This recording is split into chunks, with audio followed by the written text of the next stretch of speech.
You know that I am called the pump because I really love to pump. I could sit and pump all day, but sometimes I get carried away. I pump slowly, slowly, slowly, getting faster. Once I start a pumping, it is really hard to stop. Faster, faster, it is so exciting. I could count forever, pump until I drop. Today we are reviewing our Edson bilge pump. This is the old bronze manual 1 gallon per stroke bilge pump. This is a $1,000 bilge pump, but we got it for $90 at Bacon, which is a resale store in Annapolis. It's a consignment store. When I bought the pump, it was literally in a bucket with all the parts in there, and it just said $90. I started looking through and saw it was the real Edson pump. I bought it. It's been really worth it. We actually highly recommend, if you can find this used, it's an invaluable thing to have on your boat. Yeah, it's not something that really goes bad. I mean, the diaphragms wear out and need to be replaced, but they do on any pump anyway. Having spare diaphragms is a little bit expensive. I think the diaphragms, there was a couple $100 for new diaphragms for this thing. Then you have a brand new pump. So what makes this Edson one special over all the others? So the big thing is it flows 1 gallon per stroke, and it's a giant sewer pipe that just dumps out. If you have a lot of water coming into your bilge, this will get the water out quickly. If you're ever in a horrible situation where you've got water pouring into your bilge or anywhere in your boat, this bilge pump could literally save your boat. The way I found out about this is in one of Don Street's books. He talked about when he was doing a delivery, this was on a wooden boat, but one of the planks at the stem popped open. So literally at the bow of his boat, he had a funnel pouring water in. And they were sinking, and they called the Mayday, and the Coast Guard said that they would get to them in 2 days. This was also a long time ago. But what happened was, instead of abandoning ship, getting into a life raft, and hoping for a rescue, that boat happened to have an Edson bilge pump. And the 3 guys took shifts, and they pumped for 10 minutes, rest for 20. And so every half hour they were pumping for 10 minutes. And that actually kept the bilge completely dry. So they actually sailed back to shore, met the Coast Guard, and then got towed in. Boat was saved, everyone was fine. That bilge pump saved the day. So then after that, Don Street actually would not do a delivery unless that bilge pump was on the boat. Like, that is how important this pump is. Now, we've used it in one occasion. It was not a good occasion. So what happened... It never is if you're using a bilge pump. Yeah. So what happened was, we ran the electric bilge pump, and at the time our through haul was a little low. So when we ran it, the through haul was actually underwater, unbeknownst to us. So then when we turned it off, it just primed the siphon and then flooded the bilge back up. So we actually heard water sloshing around on the shaft with the electric motor, because we were sailing along and the belts were just spraying salt water everywhere. So I took a look in there, and the last thing you want to do when you do a bilge inspection is see water up near the top. So I just quickly manned the pump, and that sucker pumped this bilge out dry in seconds. Like, it pumps so much water. I mean, it's got a huge lever arm because you are pumping 8 pounds of water like each stroke. It's impressive.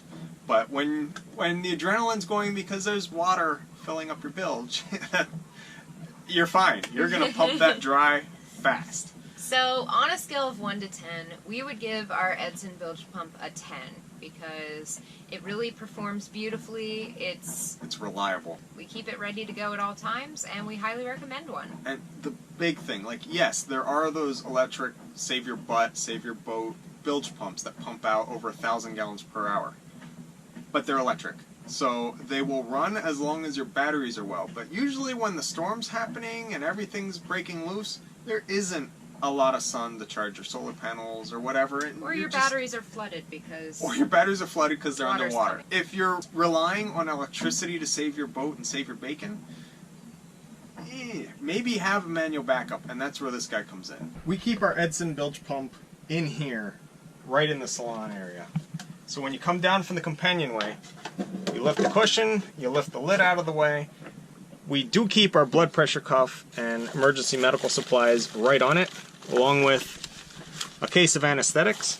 And then here is the pump. And then directly above it, we have this little wet locker, and the handle hangs in here. And the idea is you want to be somewhere that you can comfortably stand and pump. So there's two places to mount this. One is in the companionway area where you can see what's going on in the cockpit, talk with the captain that's steering. The other is to have it out there so that you can steer and pump at the same time. We actually have a second manual pump at the helm station, so we have that qualified. The reason we did it in here is if all hell is breaking loose and you want to be inside for safety so you don't get swept off the boat, you can still stand inside and pump. Now you want to be able, when you're pumping, to be standing. You don't want to have to be hunched over in some weird position. So you want to be able to stand in two hands and pump with your legs straight. So we figured here we could put our butt into the galley to kind of support us there. We could also push against over here and just wedge ourselves in here and just pump like a life depends on it. They sell this pump in two forms. One is the bolt into your boat, it's there forever. The second is a cheap kind of fix around way where it comes on a long board, and the idea is you stand on a piece of plywood and then pump, and you standing on that board keeps the pump from scooting around. The problem is it scoots around anyway. Like, it's, if you're gonna get this pump, put it in properly. So we actually glassed in these 2x4s, so they're Douglas fir and they're tabbed into the bulkheads. So this is rock solid, and then it's through bolted to them, so this is not going anywhere. And then we have the large sewer pipe of a hose fed all the way down into the bilge and then straight out overboard. Now a lot of people keep this as an emergency and they only use it in case of emergency. The problem with that is then when the emergency comes, you have no idea if it actually works because you haven't used it in forever.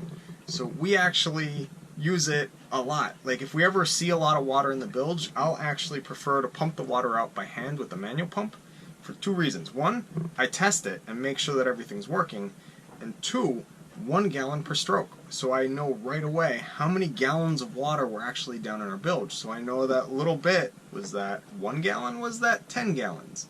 And then I can kind of keep tabs on how much water is actually in the bilge when we pump out. Because it's an old boat, water gets in there. So here is our love-hate list. Things that we love. The pump is manual, so it will always work as long as you are there to run it. The sheer amount of water that it pumps out at a time. It's reliable. You know that when you're pumping on it, that water is gushing out. It's super easy to pump. Even I can do it if I really have to. It's made out of bronze. They make a stainless steel one, but why would you buy that when there's a bronze one? It won't corrode, it'll last forever. Now, with everything, there's always the good side, then there's the bad side. And if you can live with the bad side, then you will absolutely love all the good things about it. So here are the negatives of the bilge pump. So it's manual, which means that if you are not there, your boat will sink even if the pump's in there. Like, you have to be there to run the pump. It's kind of bulky, so it takes up a lot of space in a locker that could be used for other storage. When you compare it to an electric pump, which would probably be, the size of my palm, it's big. You need a designated pumping station. It's not really something that you can just shove in a locker and not worry about. It's a whole thing. Forethought's very important. And lastly, the money. The diaphragms are pretty expensive, and if you aren't able to find one used, it can run you a lot. I bought the pump for $90, but the diaphragms were all dead in it. And buying new diaphragms and spares and everything was several $100s.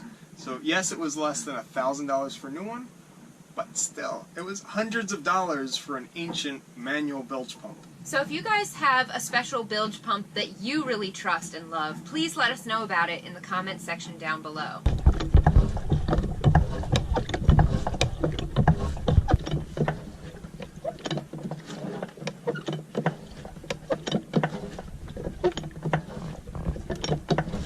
Thanks so much for watching. Be sure to like, subscribe, and share this video with your friends. And if you'd like to follow our journey in real time on a map, receive postcards from our ports of call, and message us directly to the boat, you can go ahead and become a patron using the link in the description down below.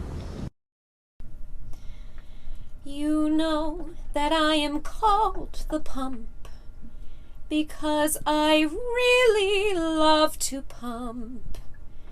I could sit and pump all day, but sometimes I get carried away. I pump slowly, slowly, slowly, getting faster. Once I start a pumping, it is really hard to stop.